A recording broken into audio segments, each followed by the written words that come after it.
Eu já ouvi que o dono do castelo ele foi para o Japão, viu uma casa parecida e ficou apaixonado pela construção e quis fazer uma igual aqui no Brasil.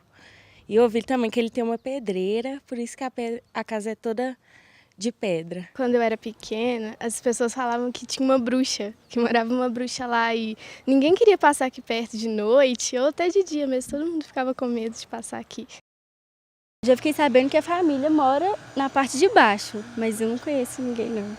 Antes mesmo de eu morar em Ouro Preto, quando eu morava em Acaiaca ainda, já ouvi histórias sobre essa casa em que o dono se apaixonou por uma oriental e a força dessa paixão fez com que ele construísse essa casa no estilo japonês. Mas aí o namoro acabou e essa casa está aí sem ser terminada. Tem essa história assim, que eu na verdade, uma japonesa, que eu fiz esse castelo por causa dela, que traria toda a família dela para cá.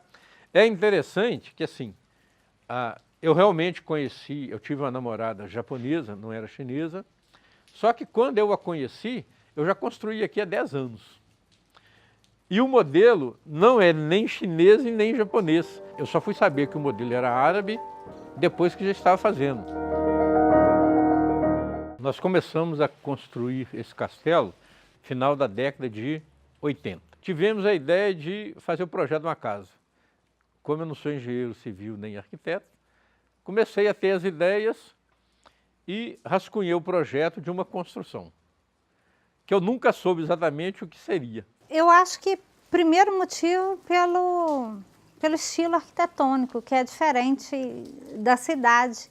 Mas é bem diferente mesmo, assim, até de outros lugares, né? E o segundo motivo, eu acho que é a dimensão, é o tamanho. Né? Isso chama a atenção também das pessoas. Se a gente considerar a construção toda, ela chega a quase 1.200 metros quadrados construído.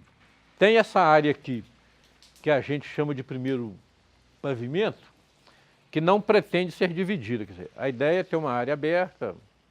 O segundo pavimento, que seria a princípio a casa, né? Ela é constituída de 4 salas, 5 quartos e todos amplos. Ele destoa bastante do estilo colonial aqui da cidade, e sem falar que quem está vindo lá de baixo, passando pela Cooperouro, consegue ver perfeitamente, porque ele destoa no meio da arquitetura. Chama a atenção de todo mundo. É até um ponto de referência para falar onde que eu moro, é o Castelinho. Na verdade, isso aqui é fruto de muito cálculo, de muita conta, de muitos números, né?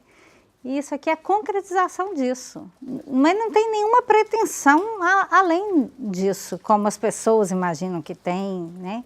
Não tem essas histórias. A gente pensa em transformar isso num legado social, para que continue sendo útil para as pessoas. Para mim, ela representa um ambiente que eu fico sossegado e tranquilo. E uma possibilidade de estar pondo a pouca criatividade que eu tenho em ação.